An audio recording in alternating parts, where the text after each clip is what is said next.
Thanks, Hannah. So as Hannah said, we've just recently dove into a significant research project.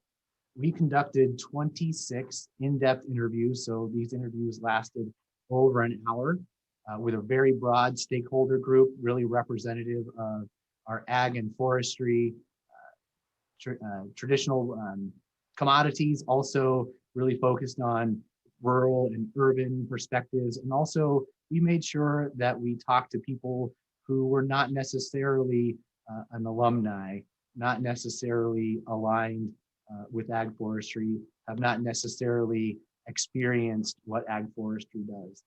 And why do we do this?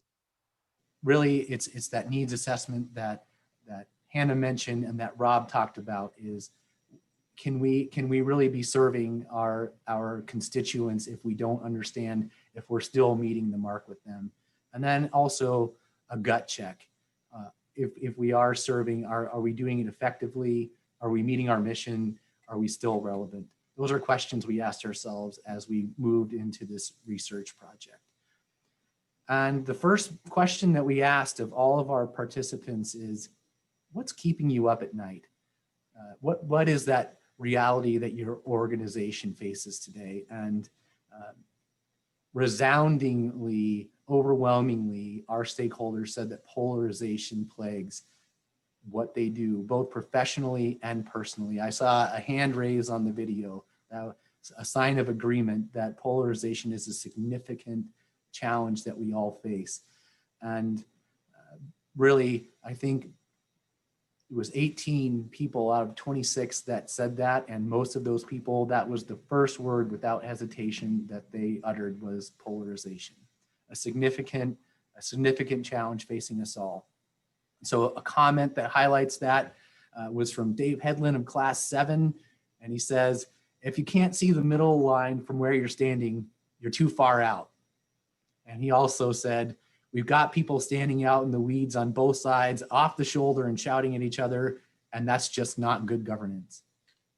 So we recognize that we all have deeply held values and beliefs, but I think the problem occurs when we refuse to look to the middle and when we allow compromise to become a C word. That's our takeaway from that. And Stu Treefry from class 13, he said, I don't know where the patient people are anymore.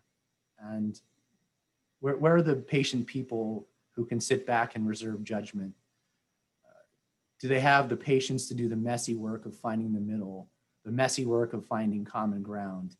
Do they have the patience to do their homework and really understand an issue, or are they simply going to sling talking points at one another? Where are the patient people? So as we ask probing questions around polarization, really trying to better understand what's underlying that. What do you see? We learned that the elements include the urban and rural divide. If you've been following the presidential elections, which I imagine most of you have, you've looked at the map and of votes. And in many states, you can see islands of blue counties surrounded by a sea of red rural counties. And in Washington state, you can look at the map and see it's almost a very simple east and west breakdown. That's the urban-rural divide that we're talking about. But also simply a lack of civility. We think that a lot of that is systemic from social media and a lack of consequences around actions in the virtual world. But just generally, people are losing their ability to have a conversation. And moreover, they're losing their willingness to be curious and to ask questions of people so that they can understand the perspective. They don't want to know. They will kick you out of their life, out of their family, if you disagree with them. They're not curious any longer. Another major theme is the disconnect between producers and consumers. And to highlight that, during class 38's forestry seminar, I walked through the Mount St. Helens Forest Learning Center. And on the wall of that center was a quote from Aldo Leopold, who is a scientist, a forester, and a conservationist. And the quote is, There are two spiritual dangers in not owning a farm. One is the danger that supposing breakfast comes from the grocery, and the other that heat comes from the furnace. And he said that back in 1949, and there was no way he could have known how dramatic the evolution of farming and forestry and also American culture would be over the intervening 7 decades, but he recognized the risk of taking our sources of food, fiber, and fuel for granted. And so as society becomes further removed from the natural resources that sustain it, that disconnect between consumers and producers is simply widening. And instead of being able to fill that gap with dialogue, we're finding ourselves filling it with conflict. And there are some quotes that further highlight this from our research. And Mel Calloway, one of our board members and owner of a family farm, said, "We are going to be asked to do more with less water, less impact, less land. Let's figure out how to do that because it's inevitable." And Sherry Sullivan, another board member and the dairy nutrient manager for WSDA, said, "When people move next door to a dairy, we might get some complaints about the smell, but I'll bet you those people consume dairy products. So they don't understand that connection between the dairy and the cheese that they eat every day." And finally, Heather Hansen, executive director for Washington Friends of Farms and Forests, said, "I wish we had an environment where people who produce food were supported and encouraged." These really underscore what's behind that consumer and producer disconnect. So interviewees talked about what are the elements of this disconnect, and one is a struggle to maintain social license. It's a moving target for producers. So as they chase, for instance, as producers, whether it's forestry or ag, they're chasing various certifications to comply with, and all kinds of third-party audits for food safety and whatever else it is, and it almost never seems to be enough. And that translates to our next theme of regulatory instability. As the public demands more from producers, that's also manifesting itself in more regular and stringent regulation. We also heard that in a lack of alignment among ag producers and forestry producers as a collective industry, it clouds the message with consumers and lawmakers, and ultimately those fractured industry messages make it really hard to have a cohesive message and start closing that gap between consumers and producers. Also, we heard what keeps you up at night? Speed, the speed of technology, the speed of information, and generally the speed of change. Thinking about the speed of technological advancement, I'll ask you a rhetorical question. How many years is it going to be before a timber harvest happens without anyone stepping foot in the woods, any person? How many years before an apple makes it from the orchard to market without the touch of a human hand? That's the kind of speed of technological change we're talking about. And the speed of information challenged us as well, but it's not really the speed of information so much as the speed of misinformation. How can you respond to a factual inaccuracy when they go viral? How do you catch back up to that? And also, who do you even decide to trust in the first place with your information? How do you know something is not correct? Just in general, the speed of change will never be slower than it is today, and this requires us all to adapt. And John Devaney, who is the executive director of the Washington State Tree Fruit Association, put it really well. Being the oldest industry existing doesn't mean we're exempt from change. We're all subject to these forces of change. So polarization, the disconnect between consumers and producers, and also the speed of change. Rob Curley talked about the virtuous circle. Well, this is, my friends, the vicious circle. And the more you try to get your arms around fixing one of those things, it slips away because something else is pressuring it. These vicious circles, these factors in the vicious circle reinforce each other, and it's incredibly difficult to break out. So the question is, what do we do about that? And the answer to that question is ag forestry. we gut checked our reason for existing through this research, and we found that ag forestry is a beacon of hope to break the cycle. We develop leaders who bring people together. And Vicki Charlou from class 10 and president of 501 Consultant said, the need for ag forestry is not dying. We've never needed something more than ag forestry like we do now. So we gut checked our reason for existing, and we found that we have a special role in breaking the vicious cycle. And we also gut checked our mission to cultivate leaders who communicate, collaborate, inspire, and serve.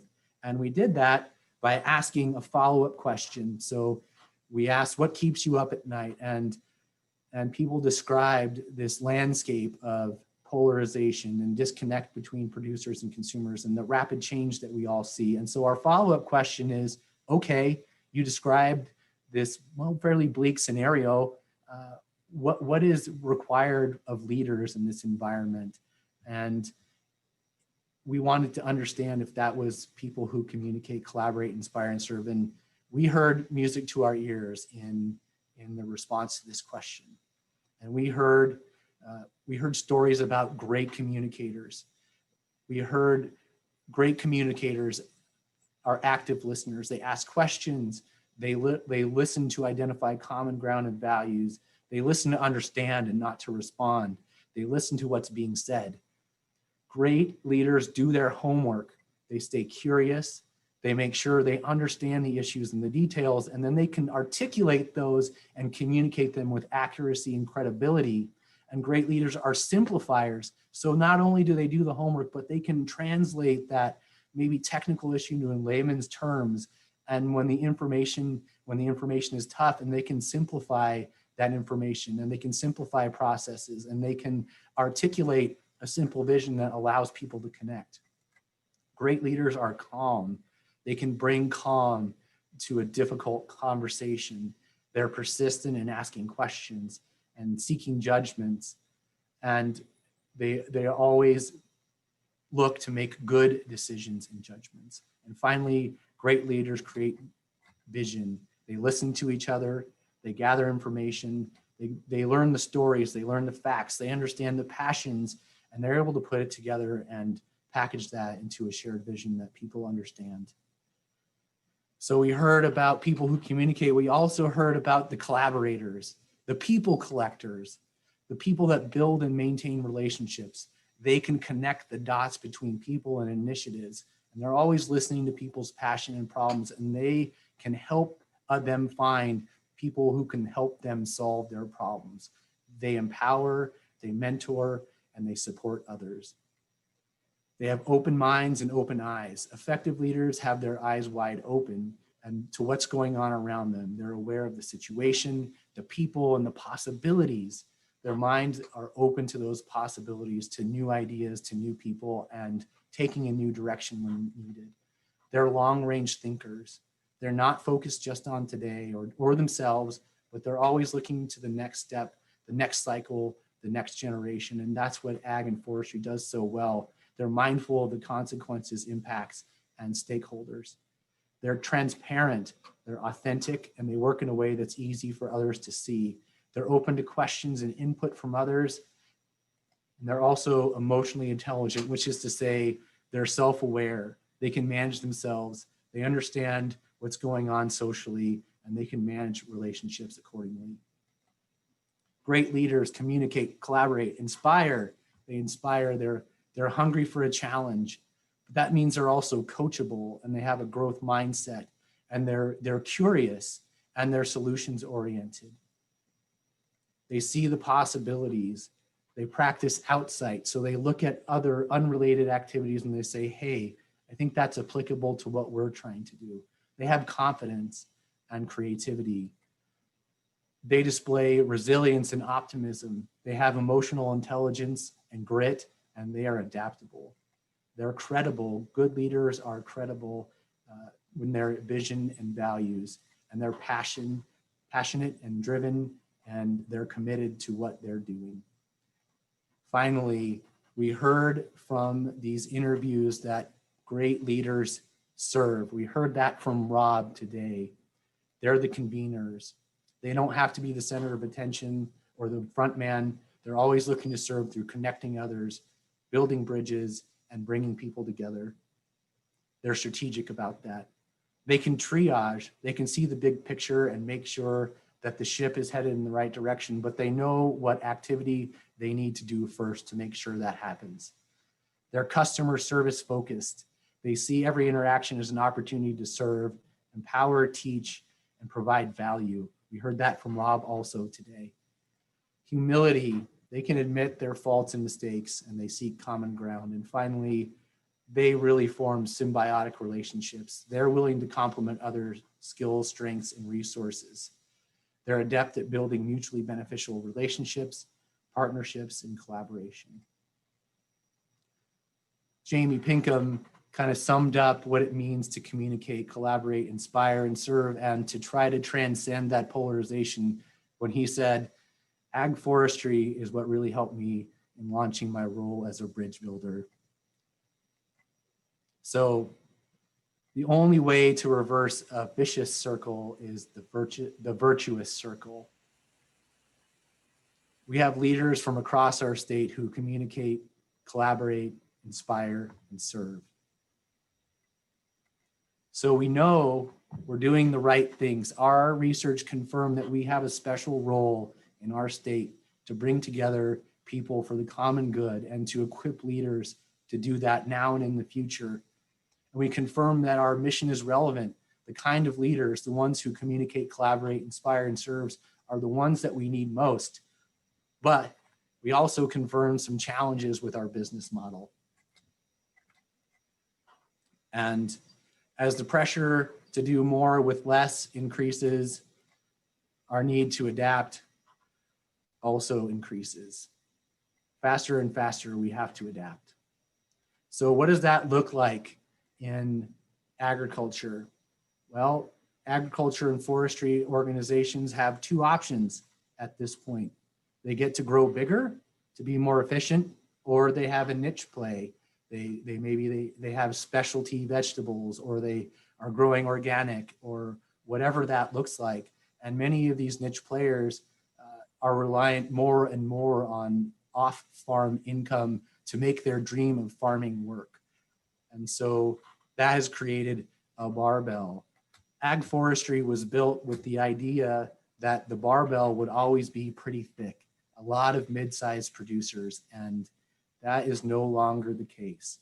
So we are challenged to meet both ends of this spectrum. And then also, how do we bring the smaller players together with the larger players so that we have one industry voice? Another challenge that we face is commitment. And part of that is the 18-month commitment of ag forestry. And we've often attributed people's unwillingness to sign up maybe as a marketing problem. Maybe we haven't explained the value proposition enough. And it's easily attributed to that, but maybe too easily. And we think we have to dig into this a little bit further. So part of the problem around commitment is 18 months seems like an eon. That's one of the quotes from our interviews. Another one is, I look at long-term employment as 5 years. Are you going to invest with someone who is going to be gone in 5 years? And then this is a great one. Our commitment, our idea of long-term these days is buying green bananas. That's as far as people are willing to look ahead. We also had, well, dollars are another problem, and we can see the barbell in that. So this is a quote, that's more than we can afford on our farm, $6,000. That's the niche play of the barbell. And then the other end is 18 months, gosh, $6,000 doesn't seem like enough money. And well, if you think about how ag forestry works, $6,000 isn't enough. It does not cover the cost of the seminars, even when you multiply that $6,000 by the 20 or so participants that we have. So we have a challenge in helping people to commit to the program and also helping people to afford the program. You know, we had one employer who said, Matt, we wholeheartedly support ag forestry. We give you money every year, and we encourage our employees to go through the program. And guess what? They say, I'm sorry, I'm already working 50 hours a week at work. I have a family at home. And as people are asked to do more with less, we're going to find more and more that this is going to be a challenge for us. So the final challenge that we have today, that we want to share with you today, is that the vicious circle is much bigger than the virtuous circle right now. And we think the only way that we can help to break the vicious circle is to develop ag forestry leaders at a greater scale. There has to be enough of us to turn the tide. So with that, we have to ask ourselves some tough questions. And one of our interviewees said, if you can't change, you're going to die. And that was the general statement, not one directed at ag forestry, but the lesson is not lost on us. As an organization, we at least have to be willing to ask the tough questions, and we have to be willing to change if we don't like the answers to those tough questions. We're a traditional organization like Rob's newspaper, but in many ways, COVID has been a blessing. We've been forced to reevaluate what we're doing, why we're doing it, and COVID has become an impetus for us to innovate. You know, without the classes forming right now this fall, we can focus those time and resources on what's next. And with this research, we confirm that we must exist. We confirm that ag forestry leaders are the ones that we need, and we have to find a way to meet more people where they are so that we can grow the virtuous circle. This is our vision. Our vision is to be the virtuous circle, to be a part of the solutions that our state faces, to the challenges our state faces. This is my last slide for you. And as we consider the future, I want you to remember this. Each of you on this call is deemed essential. You represent the grassroots movement that will make the positive difference that we need. You are the bridge builders, the conveners, and the collaborators. So go out and communicate, collaborate, inspire, and serve. Thank you.